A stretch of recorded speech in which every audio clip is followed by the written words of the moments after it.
dia, sexto ano, vamos lá para a nossa revisão, né, da nossa aula. Essa semana a gente vai estar estudando as revisões, tá certo? Para nós iniciarmos as nossas provas do nosso primeiro trimestre, que vai acontecer a partir do dia 8, tá certo? Então aqui nós temos o nosso conteúdo, temos 3 pontos importantíssimos, que é o conceito da ecologia, as relações ecológicas e a cadeia alimentar, tá certo? Assim, só para que vocês entendam, a gente está voltando o nosso conteúdo. Isso aí é do nosso primeiro capítulo, do nosso livro, tá certo? Vocês podem estar acompanhando, tá? Porque como é o primeiro trimestre, né? Se a gente tivesse presencial, a gente já teria, né, feito essas provas, mas como não podemos, né, a gente não teve como essas provas serem feitas, a gente vai dar início agora. E aqui nós vamos, a partir de agora, ver o nosso conteúdo de hoje, tá certo? Então, o nosso objetivo é compreender as noções básicas da ecologia como ciências. Acredito que aqui era tomar, tá certo? Tomar contato com o processo de fotossíntese, identificar as relações entre os seres vivos, harmônicas e desarmônicas na própria espécie. Essa imagem aqui é só para fechar o nosso objetivo. Uso do termo ecologia. A gente vai entender que a ecologia ela não é só uma palavra qualquer, certo? Ela tem um objetivo, ela tem um fundamento, tá certo? E ela tem os seus, vamos dizer assim, os grandes cientistas, né, que pegaram essa palavra e diversificaram. Elas têm umas diversidades aí. Então nós vamos ver aqui um pouco do que acontece sobre a nossa Mata Atlântica, certo? Que foi descoberto nela, né? Há cerca de pouco mais de 500 anos, diante da exuberante diversidade de plantas da Mata Atlântica, você aqui já observa que essa não é igual a essa, né? Existe a diversidade, certo? O português Pedro Vaz de Caminha, escrivão da armada de Pedro Álvares Cabral, escreveu em primeiro artigo, né, no 1º de maio de 1500, o arvoredo é tanto e tamanho e tão baixo e de tanta qualidade de folhagem que não se pode calcular. Ou seja, isso aqui era como se fosse abandonado. E esse homem, ele viu e ele criou uma síntese que a gente vai ver agora adiante, tá certo? Sobre o termo ecologia. Aqui estão os dois, né? 2 biólogos botânicos, tá certo? Um botânico e um naturalista. A gente vai ver qual a diferença dos dois. Charles Robert Darwin, que nós já estudamos, que o Darwin, ele é o dono, né, da seleção natural dos seres vivos, da seleção natural dos animais, e a gente vai ver aqui, tanto animais como seres humanos, certo? Foi um naturalista, geólogo e biólogo britânico, célebre por seus avanços sobre a evolução nas ciências biológicas, tá certo? E esse aqui, né, são dois biólogos renomados, o cara tem peso na ciência, tá certo? O Ernest Henrique Philipp, certo? Auguste foi um biólogo, naturalista, filósofo, médico, professor e artista alemão. Olha só, o peso que esses dois caras têm nas ciências, né? Vamos adiante para a gente entender. Então aqui nós vamos ver o conceito da ecologia, certo? Eu gostaria muito que vocês prestassem bastante atenção, porque isso aqui é a revisão, é desse ponto aqui que a gente começa a fundo a nossa explicação para que vocês entendam o que é a ecologia e os outros 2 pontos que a gente tem lá no conteúdo, tá certo? Então, a ecologia é uma ciência que interage com outras ciências. Aqui eu já sei, eu já posso perceber que a ecologia, ela não é sozinha, tá certo? Ela interage com outro tipo de ciências. Ciências básicas, ajudando-nos a compreender a importância de cada espécie de ser vivo na natureza e a relevância de preservarmos e contribuirmos de fato para a existência de uma relação mais harmoniosa entre os seres humanos e os ambientes naturais. Ou seja, aqui eu já entendo que a ecologia ela precisa de outra ciência para que ela possa ajudar a compreender a importância de toda espécie de ser vivo na natureza. E nós temos aqui uma representação de quais outras ciências ela depende, tá certo? Para que aconteça essa junção e que elas juntas possam ser transformadas na ajuda harmoniosa dos seres vivos. Quais são, professora? São 5. As geociências, que depois, bem mais na frente, vocês vão estudar, tá certo? A evolução, quando ele trata aqui de evolução, é justamente dos seres vivos. Zoologia, química e botânica, tá certo? Zoologia a gente estuda também a parte dos animais, a química, né, de todos os elementos químicos da natureza. Botânica a gente vai estudar as plantas também. E a evolução dos animais, a geociência, que é uma mistura de geografia com ciências. Até no nosso capítulo anterior da nossa aula, no último vídeo que a gente viu, vocês observaram que o nosso estudo sobre as rochas, sobre um pouco da terra. Então isso entra aqui na geociência. Não era só a ciência, nem só a geografia. Era a junção dos dois que a gente estuda também, tá certo? Vamos lá. Nós temos principais termos utilizados na ecologia? Temos. Nós vamos ver agora. A espécie é um ponto fundamental, tá certo? Nós temos aqui, olha, os animais, né? O Pantanal Mato-Grossense apresenta uma imensa diversidade na fauna e na flora. De acordo com a ONG, registram-se 1.132 espécies de borboletas, 122 de mamíferos, 656 de aves e 263 de peixes. Gente, hoje já não é mais esse número, tá certo? Eu acredito que ele diminuiu. Por que ele diminuiu? Porque existe hoje ainda, infelizmente, aqueles homens que caçam os animais, né? E são capazes de vender, ou seja, é a grande exploração de animal que ainda existe no nosso meio. Essa espécie aqui de animal, que a gente chama do arara azul, né? Ela é uma espécie que hoje ela está praticamente extinta. E eu deixo aqui para vocês uma indicação para vocês assistirem um filme. Eu não sei se alguém já assistiu, mas tem um filme, se eu não me engano, é Rio alguma coisa, que é uma história do arara azul em extinção, né? Que aí vocês vão entender. Não vou contar não, porque fica sem graça para vocês verem. Nós temos aqui a onça também, né? A onça pintada, que a gente costuma vê-la em algum zoológico que a gente visita, mas também a gente vê uma, duas, não mais do que isso, tá certo? Nós vamos ver aí o habitat e nicho. Nós aprendemos que o habitat é o lugar onde ele abriga, né, a espécie. Nós vimos a espécie e aqui é o habitat e nicho. São lugares que habitam os seres vivos, os animais. Ainda tomando como exemplo o Pantanal, todos os seres vivos que lá vivem fazem parte de um mesmo habitat, ou seja, todos os seres vivos naquele lugar permanecem todos ali juntos. No entanto, cada espécie desse bioma apresenta hábitos comportamentais diferentes. Olha só, nutrição, reprodução, entre outros. Eles vivem no mesmo habitat, eles vivem na mesma esfera terrestre, mas eles têm alimentação diferente, reprodução diferente e entre outros costumes. Ao conjunto desses hábitos, o modo de viver de cada espécie, damos o nome de nicho ou nicho ecológico. Aqui você pode observar a diferença do habitat e nicho. O habitat é onde eles vivem, onde eles habitam. E o nicho, tá certo? É onde o modo de que cada espécie vive. Eles vivem juntos, mas para cada espécie tem um modo de viver diferente. Tá certo? Aí há diferença entre os dois, do habitat e o nicho. A gente chama também de nicho ecológico. E agora nós vamos falar, né? Nós falamos da espécie, falamos do nicho ecológico e do habitat. Agora a gente vai para a parte da alimentação desses seres vivos. A gente vai para a parte da cadeia alimentar. Nós vamos entender o que é.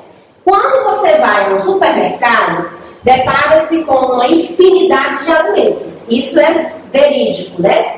Desde os produtos de origem vegetal aos de origem animal. Você já se perguntou, porém, qual a importância de se alimentar? Professora, a importância para eu me alimentar é simplesmente para que eu sobreviva. Será? Não, né? A resposta é não. É um fator? Sim. Né? Você vive, você se alimenta para que você consiga permanecer vivo. Mas a alimentação, ela tem N fatores. Ela é uma boa alimentação. Ela evita doenças. Uma boa alimentação, ela evita nem só um tipo de doença, ela evita vários tipos de doenças, porque o seu organismo ele vai estar fortalecido de nutrientes, de carboidrato, proteínas, sais minerais.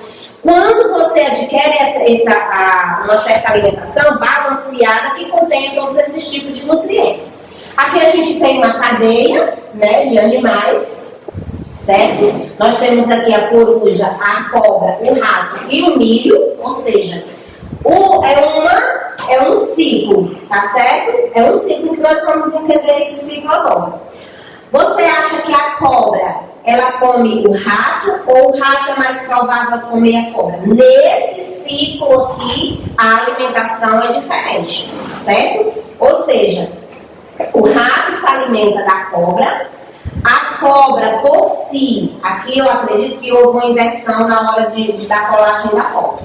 É para ser a coruja que se alimenta da cobra, tá certo? E depois ela também se alimenta do milho, o rato também. Eu acho que aqui, gente, eu vou até pedir desculpa, porque eu acho que aqui houve, certo, um contratempo. Mas aqui nós temos umas prateleiras de supermercado, tá certo? Nós temos essa prateleira aqui, de vários tipos de alimentos que pela imagem não dá para a gente identificar. Mas nós sabemos que é um supermercado onde você vai fazer as suas compras. E lá nós encontramos produtos de origem animal e origem vegetal, que nós já estudamos sobre isso, já ficou bem explicado. Vocês já sabem o que é produtos de origem animal e produtos de origem vegetal, tá certo? Vamos adiante. Os alimentos constituem a nossa fonte de energia. Olha só, eu acabei de falar. Deles obtemos os minerais, as vitaminas, os carboidratos, entre outras substâncias importantes para a construção do nosso corpo. Por isso, precisamos nos alimentar com frequência, tá certo?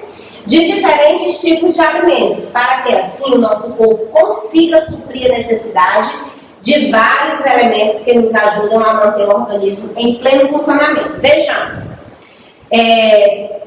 Existe a diferenciação, né, de um ser humano para outro na questão de alimento. Eu vou explicar.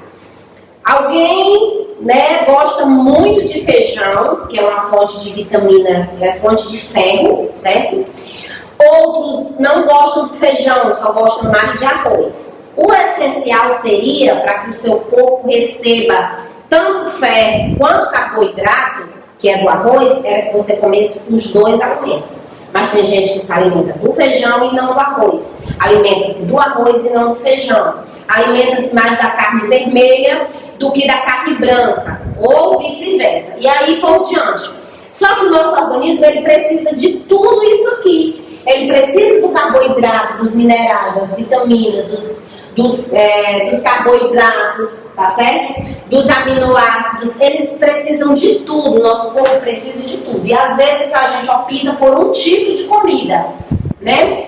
É provável que a maioria das pessoas não são adaptadas a comer só verdura, a comer só fruta, a ter uma alimentação balanceada entre esses dois tipos de alimento, né? E aqui aos nossos olhos, né, a gente pode ver uma fonte de vitamina, de minerais, de carboidratos, né? Aqui nós temos, eu acredito que seja feijão, ó, rico em carboidratos. Aqui deve ter o arroz, o macarrão, né? Aqui rico em vitaminas, laranja, acerola, uva, certo? E aqui dá origem mineral que são ricos, né? Os minerais que são os legumes, as ervas, tá certo? Isso aqui todos nós temos que nos alimentar. Existem pessoas que gostam mais de um certo tipo de verdura, outros mais só de legumes. E essa diversidade de alimentação, pessoal, chega a um certo ponto que pode até prejudicar certos tipos de organismo, tá certo? Pela falta de um deles, ok? Então vamos lá. Já ouviu falar que a melhor refeição é aquela mais colorida? Eu já ouvi demais. Então trate de colorir o seu prato durante as refeições. Gente, vamos pensar junto, ó. Eu tenho aqui um prato, aí eu coloco tomate, repolho, alface, pimentão, cebola, a carne, o meu arrozinho, um pouquinho de feijão. Gente, aquele prato fica maravilhoso. Você dá vontade de comer até sem estar com fome. Olha só um prato desse aqui. Quem é que não queria comer? Só quem não gosta realmente da verdura, né, dos legumes e da carne, certo? Mas assim, quando a gente fala em uma boa alimentação, às vezes um prato simples também, ele nos traz muito nutriente, né? Um simples prato com um feijão, um arroz e uma carne, ele também nos ajuda a nos mantermos firmes, tá certo? Vamos lá. Cada alimento ingerido contribui para a aquisição de minerais e vitaminas importantes para a composição do nosso corpo. Por isso, adquira no seu dia a dia uma alimentação rica em frutas, olha o que eu falei, verduras, etc. Alimente-se de uma forma colorida e saudável. Olha só, quem nos dera gostarmos de um lanche só de verdura? A gente opta por coisas até às vezes mais fáceis e mais gostosas, mas que às vezes prejudicam o nosso corpo. Nós deixamos de comer uma maçã, uma banana, qualquer que seja uma fruta, para a gente opta comer um sanduíche, que está lá os enlatados. Aí vem a maionese, vem o ketchup, vem coisas boas também, ricas em proteínas, como queijo, né? Vem muitas coisas boas, mas às vezes nem o pão é de uma boa qualidade e não vai nos fortalecer quanto um pratinho de fruta ou de verdura, ok? Vamos lá. O que são relações ecológicas? Podem ocorrer entre seres da mesma espécie e entre seres de espécies diferentes.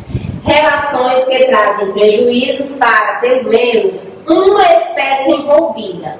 São classificadas como desarmônicas, né? Quando elas trazem prejuízo aos seres vivos, para a espécie, elas são classificadas como desarmônicas. E aquelas que oferecem benefício, né, para a espécie são chamadas de harmônica. Olha só essa imagem. Nós temos aqui dois animais de espécies diferentes, tá certo?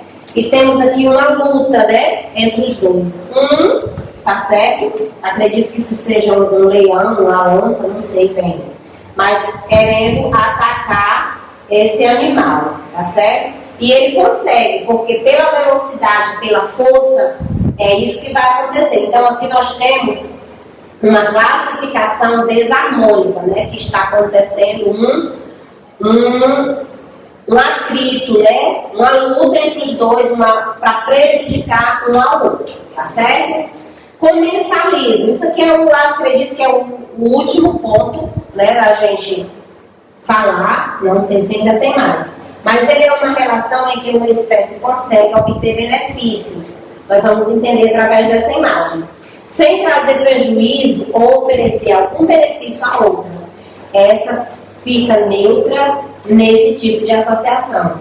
Isso aqui é uma baleia, né? Um peixe, um tubarão, sei lá o que é, um tubarão, mais provável.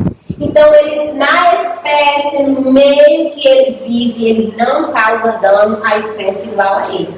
Tá certo? Então, por isso que é como se fosse uma adaptação do meio entre os dois, uma relação que eles obtêm benefício entre os outros, né? E não causa nenhum prejuízo ao outro, tá certo? Pronto. Então, aqui nós temos agora agora é o último, certo? Que é a predação. Olha só, nós temos aqui onça pintada e capivara, serpentes e sapos, pássaros e minhocas, leão e zebra, entre tantos outros, representam alguns dos exemplos dessa relação ecológica no meio ambiente. Predadores e presas estabelecem assim mais uma forma de convívio. O predador não é o vilão da história. Ele apenas desempenha seu papel para que haja um equilíbrio biológico. Ou seja, tem que existir essa predação entre os animais. Tem que existir para que haja um equilíbrio, né, na ecologia, tá certo? Então aqui, não é que um queira se defender do outro, lá como a gente viu no comensalismo, não. É porque eles têm o próprio instinto deles para, né, entre eles mesmos fazer o seu papel, né? Por exemplo, é um exemplo, isso não acontece, é um exemplo, como se a cobra, ela se sentisse ameaçada pelo sapo, e é como se ela não pensa, mas eu estou dando exemplo, é como se ela pensasse que o sapo poderia causar algum dano ao meio ecológico. Então, ela, para proteger o ambiente em que ela vive, ela vai lá e se alimenta do sapo. Mas isso é para que haja um equilíbrio, tá certo? Não é prejudicando um animal e outro animal, não. É para que aconteça um equilíbrio biológico da natureza, tá certo? Então, eu espero ter ajudado. Alguma dúvida, me chamem lá na hora da aula, a gente bate um papo legal e a gente acaba tirando o restante das dúvidas. Pontuem o que for necessário e até a próxima aula.